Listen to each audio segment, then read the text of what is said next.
علی بھائی اگلا سوال ہے، میں نے عیدی ویلفیئر آرگنائزیشن والوں کو شادی کے لیے اپلیکیشن دے رکھی ہے۔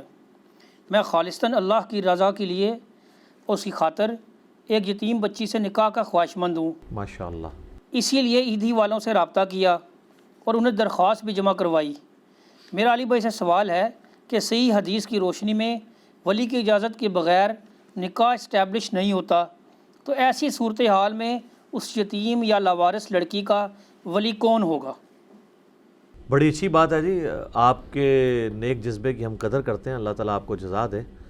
اب آپ یہ جس راستے پہ چلے ہیں اس کو نبھانا بھی ہے، کیونکہ آپ بہت بڑا رسک لے رہے ہیں۔ یتیم بچی کے ساتھ نکاح کر رہے ہیں جس کے ماں باپ ہو سکتا ہے لاوارث ہو، وہ اس کو پتہ بھی نہ ہو، کیونکہ عموماً جو ہے وہ عیدی ویلفیئر کے اندر اس طرح کے ہی لوگ جو ہیں وہ زیر تربیت ہوتے ہیں، اسی لیے انہوں نے ایک میرج بیورو بھی کھولی ہوئی ہے چھوٹی سی۔ اس اعتبار سے صرف یہ فیلڈ نہیں ہے، بلکہ بچہ اگر آپ نے اڈاپٹ کرنا ہے تو وہ بھی ان سے رابطہ کیا جا سکتا ہے۔ اسپیسیفک کیس کے اندر جو اس طرح کی بچیاں ہیں جو یتیم ہیں، اس کے لیے قرآن حکیم میں ہمیں گائیڈ لائنز اس حوالے سے ملتی ہیں کہ سورۃ النساء کے اندر اللہ تعالیٰ نے شروع میں ذکر کیا ہے کہ ایک مرد کو اجازت ہے کہ وہ 1، 2، 3 یا 4 تک شادیاں کر سکتا ہے۔ پھر اس کے اوپر دوبارہ سے جب صحابہ کرام کی طرف سے کیوری آئی تو اس کے جواب میں پھر آگے چل کے سورہ نساء میں اللہ تعالیٰ نے فرمایا کہ یہ معاملہ جو ہم ڈسکس کر رہے ہیں نا شادیوں کا، یہ ان عورتوں کے اوپر اپلائی نہیں ہوگا جو یتیم بچیاں تم پال رہے ہو، کیونکہ جو یتیم بچیاں تم پال رہے ہو اگر خود ان کے ساتھ شادی کر لو گے تو ان کا پھر ولی پیچھے کون ہوگا؟ تو یتیم بچوں کی اگر تم پرورش کرتے ہو تو تم ان کے ولی بن کے آگے کہیں اور شادی کرو، تاکہ تم پیچھے پشت پناہ کے طور پہ موجود ہو، کل کو ان کے ساتھ کوئی مس بیہیو کرتا ہے، انہیں طلاق دے دیتا ہے، تم پیچھے کھڑے ہو۔ یعنی اسلام نے اگرچہ یہ حلال ہے کہ اگر کوئی نامحرم بچی لے کے پالی ہے کسی نے اور وہ جوان ہوئی ہے، اسے وہ شادی تو کر سکتا ہے، لیکن اسلام نے اسے ڈسکریج کیا کہ اس طرح ہوگا تو پھر تم اس پہ ظلم کرو گے تو وہ تو تمہاری لے پالک بھی اس اعتبار سے ہے، تمہارے احسانات کے نیچے دبی ہوئی ہے، تو پوری زندگی تم سے پھر ماری کھاتی رہے گی، تم اس کے ساتھ زیادتی کرو گے۔ تو بہتر یہ ہے کہ اس طرح کی بچیاں پال کے ان کی شادی کہیں اور جگہ کرو اور خود ان کے پشت پناہ بنو۔ عیدی ویلفیئر والے بھی یہی کر رہے ہیں کہ ان کے پاس جو لاوارث بچے ہیں، بعض اوقات ایسے بچے ہیں جو آؤٹ آف ویڈ لاک پیدا ہوئے ہیں، اور کئی طریقوں سے ان کے پاس بچے آتے ہیں، یہ بہت بڑی وہ خدمت کر رہے ہیں، اللہ ان کو جزائے خیر دے۔ ظاہر ہے یہ انسان کے بچے ہیں نا جی، ان کا کوئی جانوروں والا معاملہ تو نہیں ہے نا۔ اور ہمارے یہاں پہ فنیٹک قسم کے علماء ان کے اوپر جو ہے وہ جملے کستے ہیں کہ جی یہ نعوذ باللہ بدکاری کو پروموٹ کر رہا ہے جو لاوارث بچوں کو پال رہا ہے۔ تو لاوارث بچوں کو وہ تو پال رہا ہے نا، تو مولوی جو ہیں وہ کیا کر رہے ہیں؟ 8-10 بچے انہوں نے مدرسے میں رکھے ہوئے ہیں اور اس کی بنیاد کے اوپر کروڑوں کا چندہ کھا رہے ہیں۔ تو تم لوگ اس طرح کی کوئی آرگنائزیشن کھولو نا جس میں لاوارث بچوں کو اکوموڈیٹ کیا جائے، جو کر رہے ہیں اس کو کرنے نہیں دے رہے، نہ کھیڑیں گے نہ کھیڑن دیں گے، ٹھیک ہے؟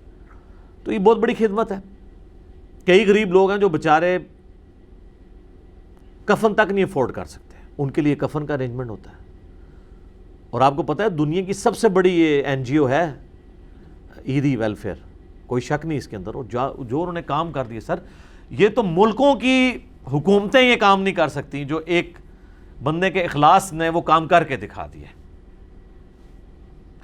تو انہوں نے یہ میرج بیورو والا سلسلہ بھی شروع کیا ہے کہ اگر کسی نے شادی کرنی ہے تو وہ اپلیکیشن دے۔ وہ اس طرح نہیں ہے کہ کوئی بھی اپلیکیشن دے تو اس کے والے بچی کر دیں گے، وہ پوری تحقیق کرتے ہیں، یہ نہ ہو کہ کل کو وہ برائی کے کاموں کے لیے ایسی بچیوں کو استعمال کرنا شروع کرتے ہیں، وہ پوری تحقیق کرنے کے بعد کرتے ہیں۔ تو لوگ پھر وہاں پہ اپلیکیشن دیتے ہیں۔ ظاہر ہے اب جو غریب لوگ ہیں جن کا اپنا خود لیونگ سٹینڈرڈ ایسا ہے کہ ان کو رشتہ ملنا ممکن نہیں ہے، اور بعض اوقات ایسے ہیں جن کے ماں باپ فوت ہو جاتے ہیں، کوئی قریبی رشتہ دار نہیں ہوتا، ان کے گھر میں کوئی عورت ایسی اویلیبل نہیں ہوتی جو ان کے لیے رشتہ تلاش کرے، کون کرے گی؟ آپ مجھے بتائیں، آپ کے گھر میں آپ کی سسٹر کا یا آپ کی بیٹی کا رشتہ کسی ایسے مرد کے لیے آ جائے جدھر نہ آگے کوئی نہ پیچھے کوئی، اور صرف رشتہ کرانے والے میرج بیورو کی بنیاد پہ، تو آپ بچی کا رشتہ تو نہیں دے دیں گے، ٹھیک ہے؟ تو اس لیے پھر ایسے لوگوں کے لیے مجبوری ہے کہ پھر وہ عیدی والوں کی طرف اپلائی کرتے ہیں، اور بعض اوقات لوگ نیکی کرنے کے لیے بھی یہ کام کر لیتے ہیں۔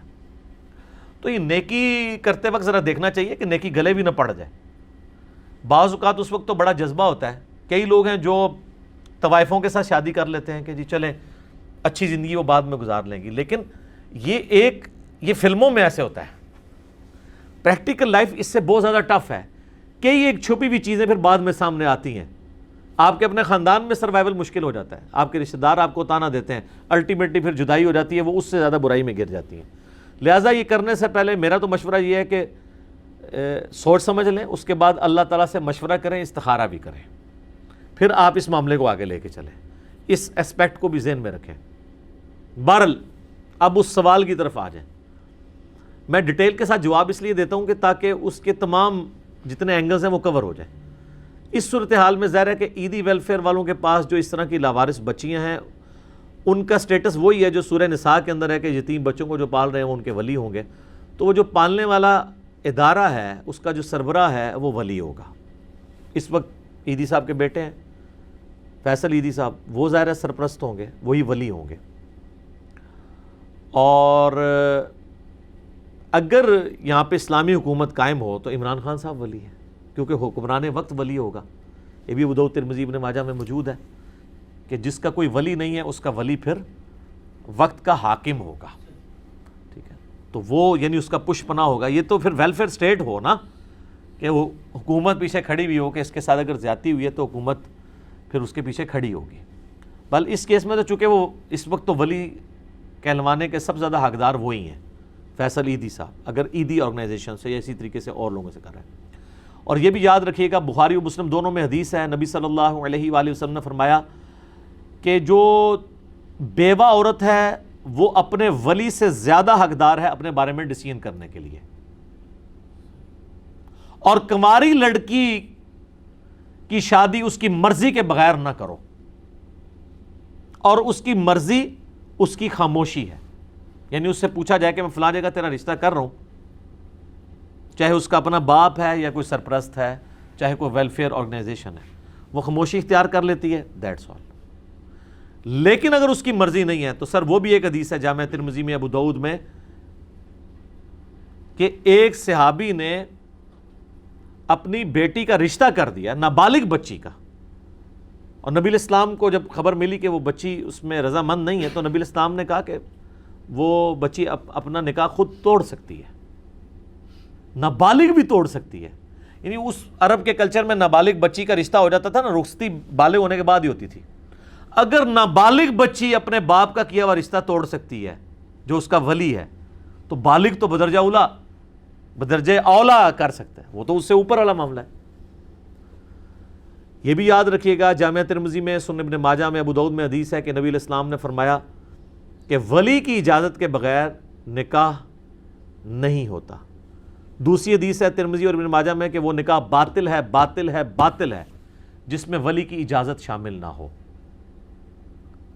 اور صحیح بخاری میں حدیث ہے, نبی علیہ السلام فرمایا کہ جو بیوہ عورت ہے وہ اپنے ولی سے زیادہ حقدار ہے اپنے نکاح کی, کیونکہ ظاہر اس نے معاشرے کا ایکسپوئر دیکھ لیا, وہ میچور ہو گئی ہے. کنواری لڑکیاں میچور تو نہیں ہوتی.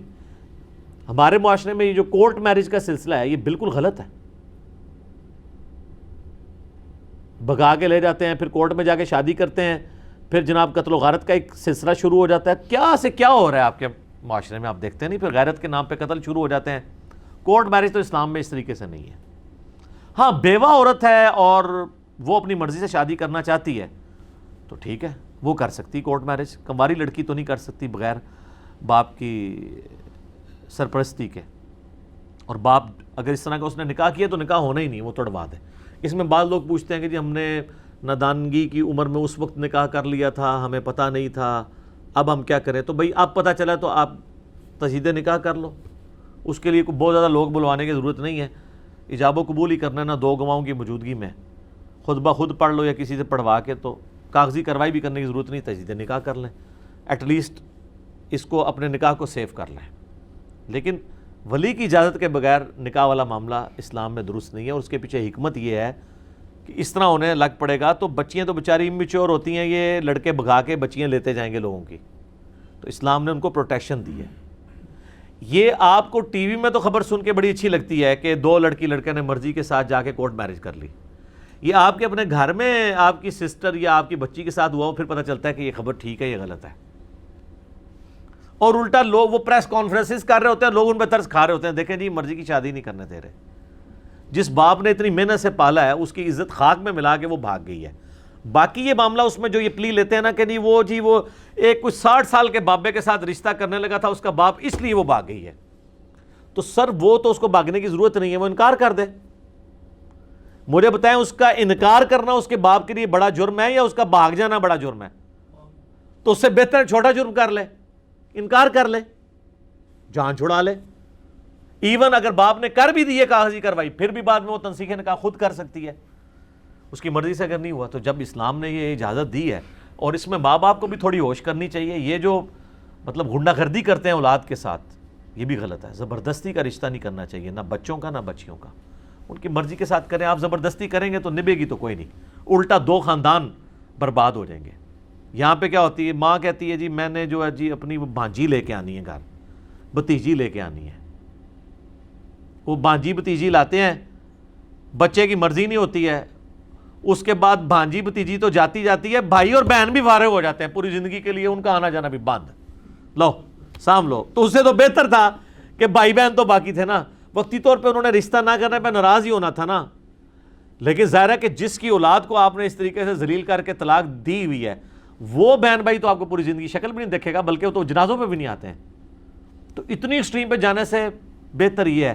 میں نے ایسے ماں باپ کو عقل مند پایا ہے کہ جو اولاد کی مرضی کے مطابق معاملات کو لے کے چلتے ہیں، الا یہ کہ بہت بڑا ایشو کوئی نہ ہو.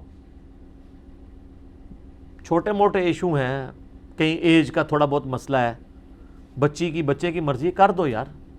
کہیں تعلیم کا مسئلہ ہے، اسٹیٹس کا مسئلہ ہے، ہاں کریکٹر کی خرابی ہے پھر نہ کریں، جتنی مرضی بچہ ضد کریں. لیکن اس طرح کا کوئی نہیں ہے. صرف آپ اپنی ضد نبھانا چاہتے ہیں کہ جی میں نے اپنے بھائی کو بچپن میں کہیں دے دیا تھا. یہ اتنے خطرناک کھیل کھیلتے ہیں. بچپن میں وہ دادیاں نہ کام ڈال کے چلی جاتی ہیں، وہ جب اولاد جوان ہوتی ہے وہ دادی ہیں جن کو انہوں نے دیکھا بھی نہیں ہوتا، وہ ان کے کیے ہوئے کرتوت بھگت رہے ہوتے ہیں بعد والے بچے. اور ان کے وہ بچے کہتے ہیں جی میری ماں دی زبان سی جی، ٹھیک ہے نا جی. تے اللہ نال جڑی زبان کیتی ہے لستو بربکم قالوا بلا، ہماری روح نے جو اللہ سے عہد کیا اس کی کوئی پاسداری نہیں، کلمے کی کوئی پاسداری نہیں، محمد رسول اللہ کا کوئی شرم و حیا نہیں ہے صلی اللہ علیہ وآلہ وسلم. ان کے یعنی مخالفت پہ اترے ہوئے ہیں. حیا تو نبی صلی اللہ علیہ وآلہ وسلم سے کرنی چاہیے تھی نا، وہ حیا نہیں ہے تو وہ پرانے نہیں. تو اس طرح کے معاملات جو ہے نا یہ بالکل کوئی یہ جو بوڑھیاں نے یہ بہت خطرناک ہے. بچپن میں وہ دماغ میں ڈالتی رہتی ہیں اور بعض اوقات منگنیاں کروا دیتی ہیں. نہ بھی زبانی انہوں نے اتنی مضبوط منگنی کروائی ہوتی ہے کہ وہ پھر منہ رکھنے کے لیے نا وہ کرنا پڑ جاتا ہے اور رشتے نبھتے کوئی نہیں ہے. یہ ساری کی ساری چیزیں دیکھنے کی ضرورت ہے. یہ بڑی سخت زیادتی ہے کہ آپ اس طرح کے زبردستی کے رشتے کریں. اسلام میں اس کی کوئی اجازت نہیں ہے. باقی جو اس طرح کی لاوارث بچی ہیں بہت اچھی بات ہے، یہ کروائیں. لیکن یہ ذہن میں رکھیے گا کل کو آپ کا اگر کوئی معاملہ بگڑتا ہے، اب آپ نے اس عورت کو اس چیز کا تانا نہیں دینا کہ میں نے تیرے اوپر کوئی رحم کھایا ہے، کیونکہ ہیومن ڈگنیٹی میں مرد و عورت دونوں برابر ہیں. ہیومن ڈگنیٹی میں تو دونوں برابر ہیں. کل کو یہ تانا نہ ملے، پھر ظاہر ہے کہ اب عیدی والے بیچارے کتنے اس کو جہیز دے دیں گے، ایک سبسسٹنس لیول پہ ایک ڈبل بیڈ دے دیں گے، یعنی ایک کمرے کا فرنیچر دے دیں گے تھوڑا بہت. تو یہ نہ ہو کہ آپ کی جو والدہ محترمہ ہے وہ بعد میں ان کے لیے عذاب ثابت ہو جائیں، جو اکثر ہمارے معاشرے کے اندر ہوتا ہے. تو یہ ساری چیزیں آپ دیکھ بھال کے پھر آپ یہ رسک لیں. یہ نہ ہو کہ نیکی کرتے کرتے اتنا بڑا گناہ کما لیں کہ آپ کی آخرت ہی برباد ہو جائے. کسی کا ظلم کریں گے. آپ میرا یوٹیوب پہ کلپ دیکھیں نا، وومنز رائٹس ان اسلام، تو آپ کو پتہ چلے کہ عورتوں کے کیا حقوق ہیں اسلام کے اندر، بیویوں کے کیا حقوق ہیں. اور اس کے اوپر بڑے مرد ناراض ہوتے ہیں کہ مردوں کے حقوق پہ بھی بات کریں. مردوں کے حقوق پہ خود بخود بات ہو ہی جاتی ہے نا جی. لیکن ظاہر ہے کہ جو ایشو زیادہ ہوتا ہے اسی کو ایڈریس کرنے کی ضرورت ہے. قرآن بھی آپ دیکھ لیں، قرآن میں جو پسے ہوئے طبقے ہیں نا، غلام، عورتیں، ان کے اوپر زیادہ بات ہوئی ہے. سورہ نساء کے اندر، سورۃ البقرہ کے اندر. یہ قرآن کا اسلوب ہے کہ جو پسا ہوا طبقہ ہے نا اس کو اوپر لے کے ہے. باقی ہے کہ الرجال قوامون علی النساء، مرد عورتوں کے اوپر حاکم بنائے گئے ہیں، ٹھیک ہے. لیکن ساتھ بتایا گیا اس لیے کہ وہ ان کے اوپر خرچہ کرتے ہیں اور ان کی دیکھ بھال کرتے ہیں، ان کا نان و نفقہ لگاتے ہیں. اس لیے حاکم نہیں ہے کہ ان کو مارنا شروع کر دیں گے. یہ مارنا تو بہت آخری درجے کی چیز ہے، اور اس میں بھی اتنی سختی ہے کہ چہرے پہ نہیں مار سکتے، ہڈی نہیں توڑ سکتے، صرف جس طرح ایک چھوٹے بچے کو مارا جاتا ہے ایک تنبیہ کے لیے، اور وہ بھی آخری درجے میں ہے. پہلے تو کہا کہ بسترے سے الگ کرو. تو یہ خیر اللہ تعالیٰ سے پھر وومنس رائٹس شروع ہو جائیں گے، تو وہ اس کی بجائے اسی ٹاپک کی طرف واپس آئیں کہ یتیم کا جو سرپرست ہے وہ ویلفیئر آرگنائزیشن کا ہیڈ جو ہے وہ ہوگا، حاکم وقت ہوگا، اور اس کے لیے اب آپ اس کی اجازت کافی ہے. اب اس کے ماں باپ کو ڈھونڈنا کوئی ضروری نہیں ہے. اس طریقے سے جو لاوارث لوگ ہوتے ہیں، اچھا بعض اوقات ایسا بھی ہوتا ہے کہ کوئی عورت غیر مسلم ہو کے اب آ گئی ہے مسلمانوں کے پاس، تو غیر مسلم جو عورت مسلمان ہوئی ہے نا، اس کے ماں باپ اس کے ولی نہیں ہے. بخاری مسلم میں حدیث ہے کہ نان مسلم مسلم کا اور مسلم نان مسلم کا وارث نہیں ہو سکتا. تو یہ اصل ہے اس حدیث کی. تو اس طرح اگر کوئی گھوری مسلمان ہوئی ہے، کوئی چائنا کی رہنے والی عورت مسلمان ہوئی ہے، تو اب اس کو اپنے ماں باپ سے اجازت لینے کی ضرورت نہیں ہے، وہ اپنی شادی، لیکن اس کی سرپرستی بھی ہونی چاہیے. یہاں پہ کئی پاکستانی ہیں وہ چائنیز کے ساتھ وہ فیس بک کے اوپر دوستی کرتے ہیں، یہاں بلوا لیتے ہیں، پھر ان کو ذلیل کرتے ہیں. ہمیں وہ واقعات بھی رپورٹ ہو رہے ہیں. تو اب حکومتوں کو بھی دیکھنے کی ضرورت ہے کہ جس طرح ہماری بچیاں وہاں جا کے ذلیل ہوتی ہیں نا باہر کے ملکوں میں، ان کی بچیاں بھی ادھر آ کے ذلیل ہو رہی ہیں، اور ریلیجن کے نام کے اوپر یہ سب کچھ ہو رہا ہوتا ہے. تو حکومتوں کو دیکھنے کی ضرورت ہے ان سارے معاملات کے اندر کہ یتیم بچیوں کی وہ پش پناہی کریں، وہ ان کی طرف سے ولی بنیں.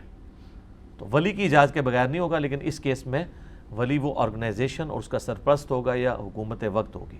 باقی جو کنواری بچیاں ہیں ان کے ظاہر ہے ولی ان کے اپنے باپ ہوں گے، اور باپ مر جائے تو ماں نہیں ولی بنے گی. یہ بھی حدیث ہے ابو داؤد ترمذی میں کہ کوئی عورت اپنی شادی خود نہیں کر سکتی، نہ کوئی عورت کسی کی کروا سکتی ولی بن کے. ماں نہیں ولی ہو سکتی کبھی بھی، مرد نہیں ہمیشہ ولی ہونا ہے. باپ مر گیا تو بڑا بھائی، نہیں ہے تو چچا، ماموں، جو بھی قریبی ایک میل رشتہ ہے. اس کی وجہ ہے کہ عورتوں کا ایکسپوجر نہیں ہوتا معاشرے کے اندر. مرد جو تحقیق کر سکتا ہے وہ عورت تحقیق کر سکتی ہے. عورتیں تو میں نے دیکھا انتہائی بے وقوف ہوتی ہیں، ان کو بالکل معاشرے کا نہیں پتہ ہوتا، اور یہ اس لیے کہ وہ بیسیکلی شریف النفس ہوتی ہیں، ان کی سوچ پازیٹیو ہوتی ہے. اب آپ نے کوئی ڈھونڈ کے کوئی ایک پھپے کٹری نہیں لیا نہیں، اوورال عورتیں بہت پازیٹیو سوچ کی ہوتی ہیں. ان بیچاریوں کے دماغ میں بھی نہیں ہوتا کہ مرد اس طریقے سے بھی دھوکے دیتے ہیں، وہ مرد ہی سمجھ سکتا ہے اس کو. تو اس لیے مرد کو ہی سرپرستی کرنی چاہیے، وہی ولی ہوگا.